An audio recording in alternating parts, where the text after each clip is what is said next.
Assalamualaikum warahmatullahi wabarakatuh. Kami dari kelompok 3 Epidemiologi Kesehatan Reproduksi akan membahas mengenai gizi dan kesehatan reproduksi. Sebelumnya, perkenalkan anggota kelompok kami. Yang pertama ada saya sendiri, Hana Teresia dengan NIM belakang 109, lalu ada Medi Wiradati dengan NIM belakang 036, dan ada Afifah Salsabila dengan NIM belakang 153. Pada materi kali ini, supaya yang akan kita bahas ada 4. Yang pertama mengenai masalah gizi dan kesehatan reproduksi, masalah gizi kurang pada ibu hamil, dan penelitian terkait masalah gizi pada ibu hamil. Yang pertama ada masalah gizi. Zat gizi adalah makanan atau unsur-unsur ikatan kimia yang dibutuhkan oleh individu dan berguna bila dimasukkan ke dalam tubuh, menghasilkan energi, pertumbuhan dan pemeliharaan jaringan, serta mengatur proses metabolisme dalam tubuh. Kebutuhan zat gizi setiap individu sangatlah bervariasi. Sebagai pedoman bagi masyarakat dalam mencapai gizi seimbang, telah ditetapkan PUGS atau Pedoman Umum Gizi Seimbang. Anjuran sumber energi menurut PUGS adalah 60-75% berasal dari karbohidrat, 10-15% berasal dari protein, dan 10-25% berasal dari lemak. Lalu ada jenis-jenis zat gizi, yaitu ada 6. Yang pertama ada karbohidrat, yang berfungsi sebagai sumber energi utama bagi tubuh. Lalu yang kedua ada lemak, yang berfungsi sebagai bahan bakar, mempermudah penyerapan vitamin A, D, E, K, dan asam lemak esensial yang berguna mempertahankan kebugaran fungsi imun. Lalu yang ketiga ada protein, berfungsi untuk pertumbuhan dan pemeliharaan jaringan tubuh. Yang keempat ada vitamin, membantu proses metabolisme, pertumbuhan, dan perkembangan berjalan normal. Lalu ada mineral, berfungsi untuk pemeliharaan fungsi tubuh, baik pada tingkat sel, jaringan organ, maupun fungsi tubuh secara keseluruhan. Dan yang terakhir ada air, yang berfungsi sebagai pelarut dan alat angkut zat-zat gizi serta pengatur suhu tubuh. Lalu kita masuk ke masalah gizi. Gizi sangat berperan dalam menciptakan kesehatan yang optimal bagi individu. Jika gizi tidak terpenuhi secara cukup dan seimbang, maka akan mengganggu proses metabolisme dan berakibat pada masalah gizi. Sebaliknya, jika gizi diasup secara berlebihan akan menimbulkan masalah kesehatan. Nah, permasalahan atau gangguan gizi itu disebabkan oleh dua faktor, yaitu faktor primer dan sekunder. Yang pertama itu ada faktor primer, maksudnya semua masalah gizi disebabkan oleh susunan makanan yang salah, baik dalam hal kuantitas maupun kualitasnya. Sedangkan untuk faktor sekunder meliputi semua faktor yang menyebabkan zat-zat gizi tidak sampai di sel-sel tubuh setelah makanan dikonsumsi. Nah, faktor primer ini meliputi ada 4, kurangnya penyediaan pangan, kurang baiknya distribusi pangan, kemiskinan, ketidaktahuan, dan kebiasaan makan yang salah. Lalu, faktor sekunder itu meliputi ada 4. Yang pertama anatomi. Di sini contohnya pasien yang memiliki kelainan kongenital rongga mulut atau tumor di daerah esofagus. Lalu ada absorpsi. Contohnya itu orang yang mengalami malabsorpsi atau orang yang mengalami infeksi usus halus. Lalu ada metabolisme. Contohnya pada orang dengan diabetes mellitus yang kekurangan insulin. Terus lalu ada ekskresi, yaitu orang yang tidak mampu mengeluarkan sisa hasil metabolisme makanan. Dan yang terakhir ada obat-obatan, yaitu orang yang mengonsumsi obat yang berinteraksi dengan makanan sehingga zat gizi tertentu tidak dapat diserap. Lalu ada malnutrisi, yaitu keadaan patologis akibat kekurangan atau kelebihan satu atau lebih dari zat gizi. Ada 4 bentuk malnutrisi. Yang pertama ada undernutrition, yaitu kekurangan konsumsi pangan secara relatif atau absolut untuk periode tertentu. Lalu yang kedua ada specific deficiency, yaitu kekurangan zat gizi tertentu. Ada overnutrition, yaitu kelebihan konsumsi pangan dalam periode tertentu. Dan ada imbalance, yaitu disproporsi zat gizi. Misalnya masalah kolesterol terjadi karena ketidakseimbangan fraksi lemak tubuh. Dampak dari kekurangan zat gizi ini yang pertama ada tidak tersedianya sumber energi untuk produksi tenaga, terganggunya atau terhambatnya pertumbuhan pada anak remaja, menurunnya sistem pertahanan tubuh, terganggunya struktur dan fungsi otak, menimbulkan perubahan perilaku menjadi antisosial, Dan pada orang-orang yang sudah tua, umumnya menderita kekurangan gizi akan mengalami respons sistem dan fungsi imun yang rendah. Lalu untuk orang-orang dengan lansia itu, ketika asupan kalori gizinya tidak terpenuhi, bisa menyebabkan resiko penyakit dan infeksi. Selain dampak kekurangan gizi, ada juga dampak dari kelebihan gizi yang dapat meningkatkan resiko timbulnya penyakit degeneratif. Contohnya ada diabetes mellitus, hipertensi, penyakit jantung koroner, penyakit hati, dan kantung empedu. Selain penyakit akibat gizi kurang dan lebih, penyakit yang berkaitan dengan gizi adalah penyakit metabolik bawaan dan penyakit keracunan makanan. Selanjutnya kita masuk ke sebab yang kedua, ada masalah gizi lebih dan kesehatan reproduksi. Obesitas adalah gangguan kesehatan yang disebabkan oleh penimbunan lemak berlebih pada jaringan adipose. Obesitas terjadi jika seseorang mengonsumsi kalori yang berlebihan dari yang dibutuhkan sehingga energi yang masuk lebih banyak dibandingkan energi yang keluar dan akan disimpan dalam bentuk jaringan lemak. Penilaian yang menentukan bahwa seseorang mengalami obesitas atau tidak adalah penilaian melalui IMT atau indeks massa tubuh atau yang biasa kita kenal juga dengan BMI. Kategori BMI dari 25 hingga 29,9 kg per meter kuadrat itu dikatakan berat badan berlebih atau overweight. Sedangkan bila rentangnya 30 sampai 39,9 kg per meter kuadrat dikatakan obesitas.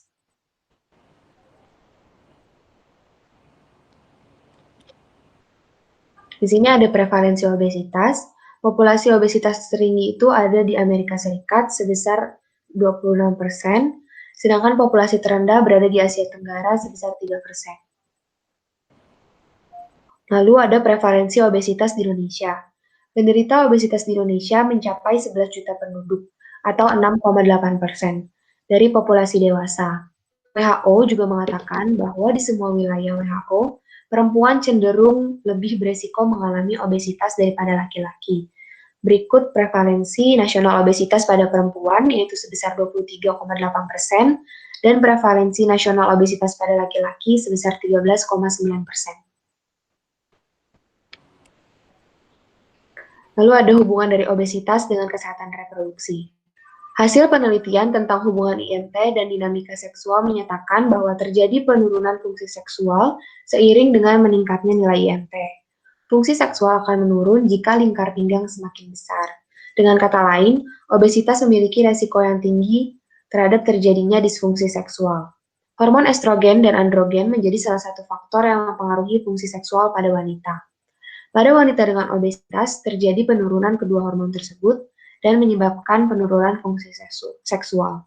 Obesitas tidak secara nyata merupakan faktor utama disfungsi seksual, akan tetapi dapat meningkatkan resiko terjadinya disfungsi seksual. Lalu ada dampak obesitas terhadap kesehatan reproduksi wanita. Itu ada gangguan siklus menstruasi dan infertilitas. Yang pertama, gangguan siklus menstruasi ada amenorrea atau tidak mengalami haid meskipun sudah berumur 16 tahun. Lalu ada polimenorea, yaitu mengalami haid 2 kali dalam 1 bulan atau siklus haidnya singkat. Lalu ada oligomenorea atau mengalami haid dengan siklus yang lama, yaitu 21 sampai 35 hari. Lalu ada infertilitas, ada gangguan ovulasi disebabkan karena terjadinya resistensi insulin, di mana tubuh tidak mampu mengelola glukosa secara cepat, dan resistensi insulin ini menyebabkan peningkatan kadar insulin pada darah, sehingga semakin tinggi insulin, semakin besar hambatan perkembangan folikel atau sel telur dalam ovarium. Lalu ada gangguan implantasi embrio. Selain itu, obesitas juga memiliki dampak terhadap kesehatan reproduksi pria. Kelebihan berat badan atau obesitas akan mempengaruhi kemampuan pria untuk memproduksi sperma. Obesitas adalah satu-satunya faktor yang terbukti menyebabkan peningkatan kadar hormon leptin, yaitu hormon yang berperan menjaga perkembangan normal sistem reproduksi manusia, termasuk memelihara spermatogenesis pada laki-laki. Kadar leptin yang berlebih akan berdampak buruk pada fertilitas pria. Jumlah leptin yang berlebihan dapat membahayakan sistem reproduksi itu sendiri. Pada laki-laki dengan status gizi obesitas dan kadar leptin berlebih, ditemukan kejadian infertilitas lebih tinggi dibandingkan laki-laki berstatus gizi normal. Selanjutnya, saya akan menjelaskan tentang masalah gizi kurang pada ibu hamil. Yang pertama ada kekurangan energi kronis atau KEK. KEK adalah keadaan di mana ibu menderita keadaan kekurangan makanan yang berlangsung menahun atau kronis yang mengakibatkan timbulnya gangguan kesehatan pada ibu. WHO melaporkan bahwa prevalensi anemia dan KEK pada kehamilan global 35-75%, di mana secara bermakna tinggi pada trimester ketiga dibandingkan trimester pertama dan kedua kehamilan. WHO juga mencatat 40% kematian ibu di negara berkembang berkaitan dengan anemia dan KEK, dengan prevalensi terbanyak dari kasus tersebut karena kekurangan energi kronis yang dapat menyebabkan status gizinya berkurang. Cara mendeteksi dini yang mudah dilakukan untuk mengetahui status KEK pada wanita usia subur dengan menggunakan pengukuran lingkar lengan atas atau lila. Wanita usia subur yang memiliki risiko terkena KEK di Indonesia jika hasil pengukuran lila kurang dari sama dengan 23,5 cm. Kekurangan energi secara kronis menyebabkan ibu hamil tidak mempunyai cadangan zat gizi yang adekuat untuk menyediakan kebutuhan ibu dan janin. Sebagai akibatnya, suplai zat gizi pada janin berkurang sehingga pertumbuhan dan perkembangan janin terhambat.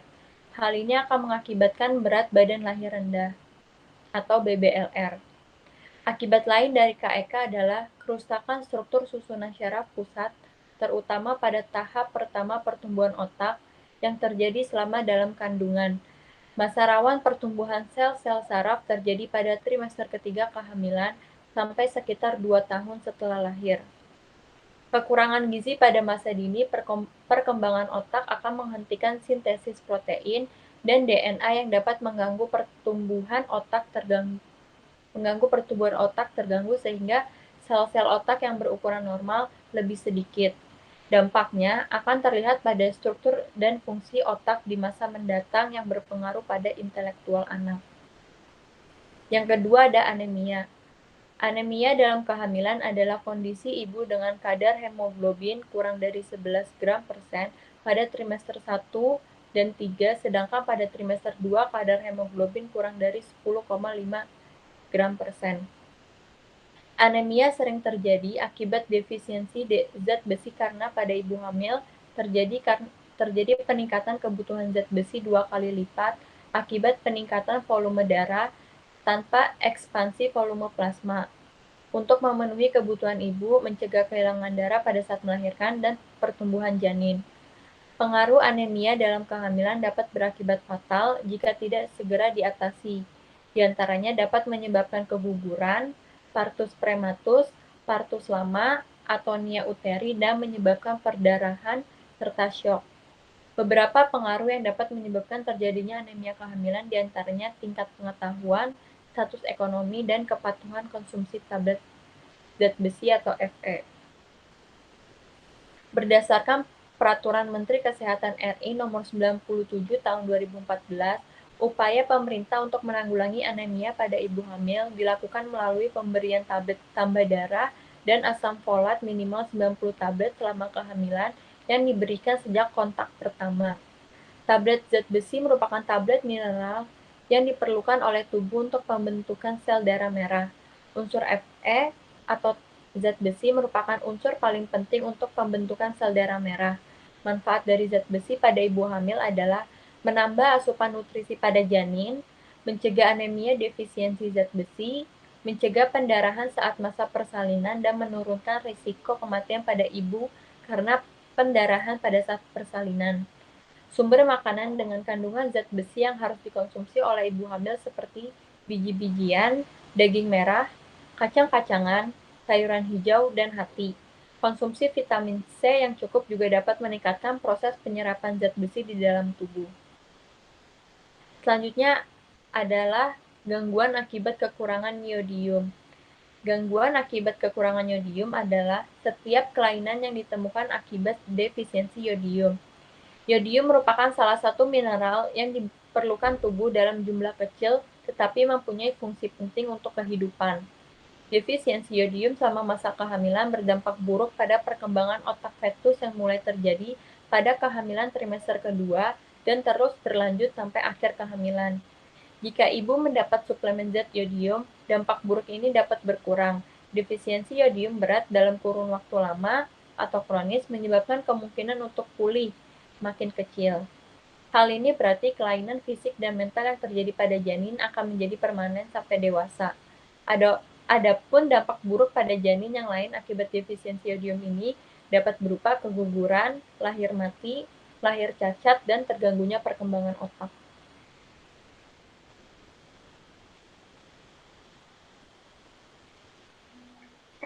Selanjutnya, sebab yang keempat yaitu penelitian terkait masalah gizi yang sudah disebutkan oleh Hana dan Afifah.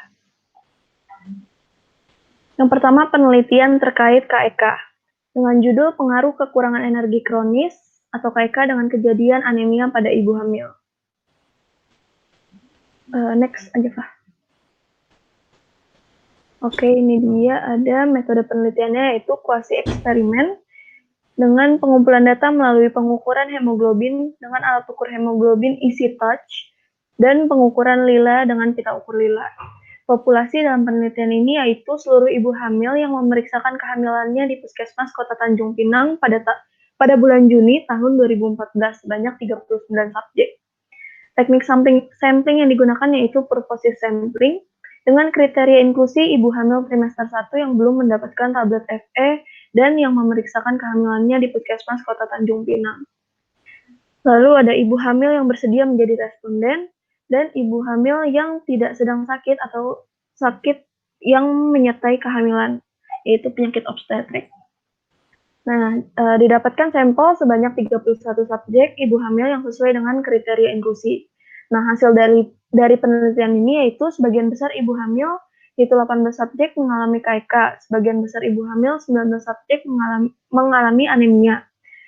Jadi hasilnya itu ada hubungan yang bermakna antara kekurangan energi kronis dengan kejadian anemia.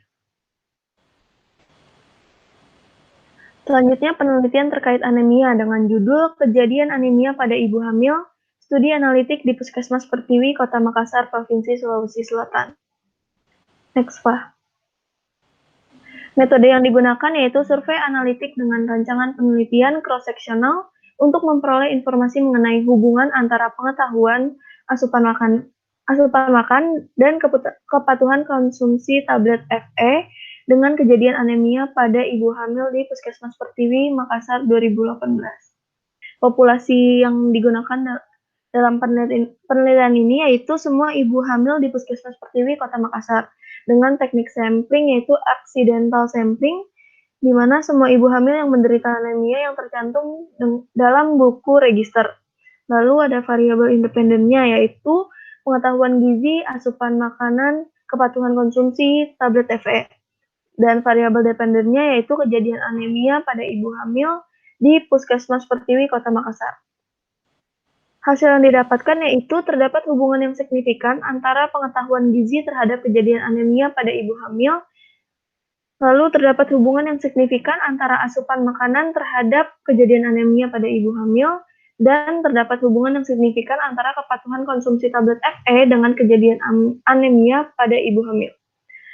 Jadi kesimpulannya, terdapat hubungan antara tingkat pengetahuan gizi, asupan makanan, dan tingkat konsumsi tablet FE dengan kejadian anemia pada ibu hamil di Puskesmas Pertiwi, Makassar. Selanjutnya penelitian terkait GAKI. Dengan judul beberapa faktor yang berpengaruh terhadap kejadian GAKI pada wanita usia subur atau WUS di Kecamatan Baturaden, Kabupaten Banyumas. Metode penelitian yang digunakan yaitu penelitian observasional dengan pendekatan kasus kontrol untuk menilai hubungan paparan dan penyakit.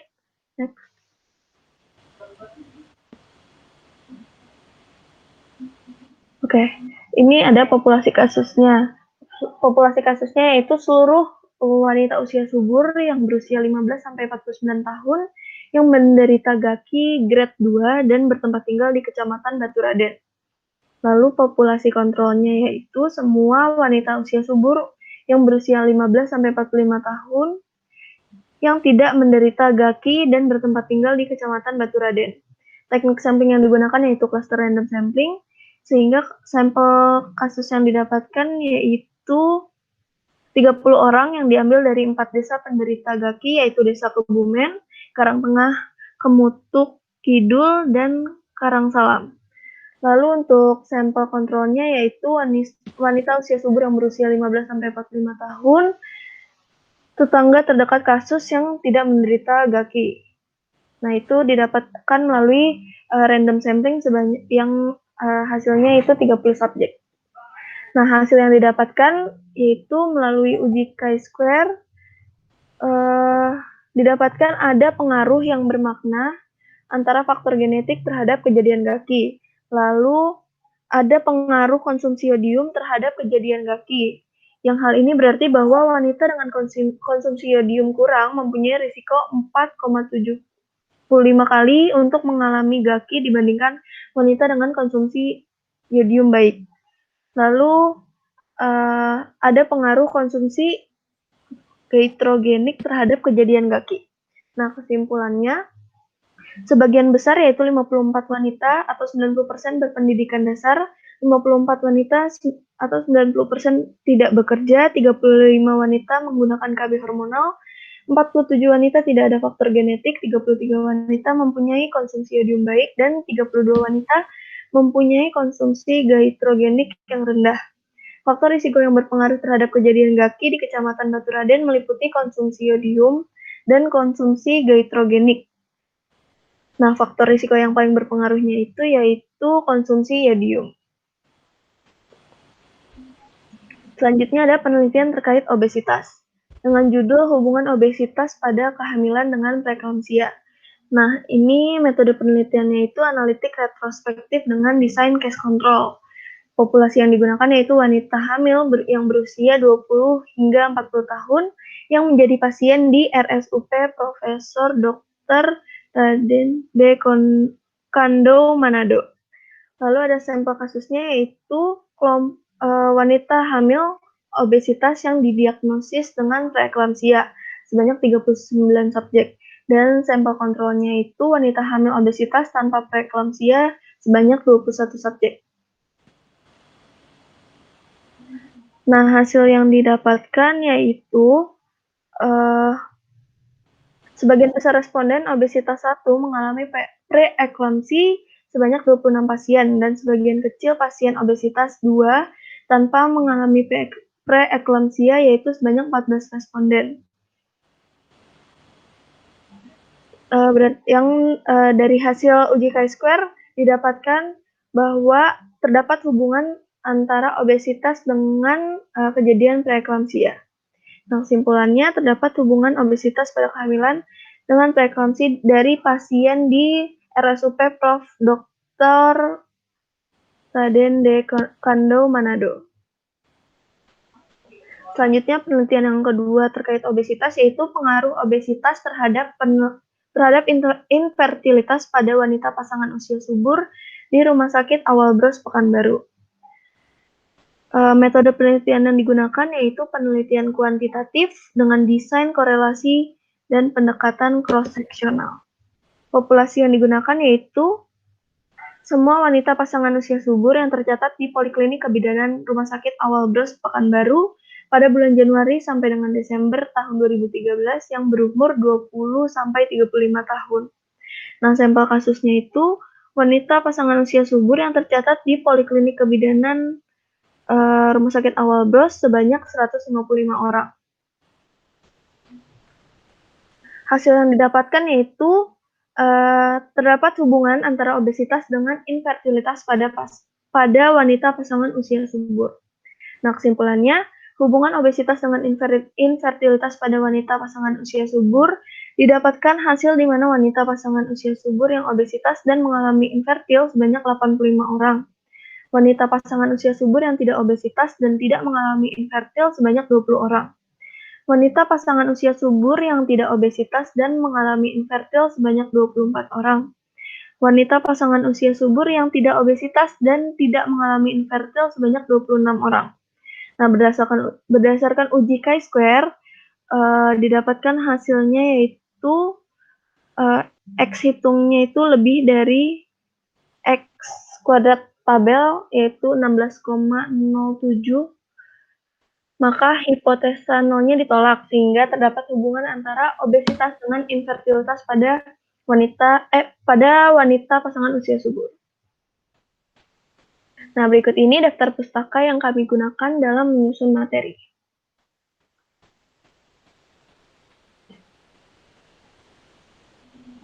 Sekian pemaparan dari kami, kurang lebihnya mohon maaf. Wassalamualaikum warahmatullahi wabarakatuh.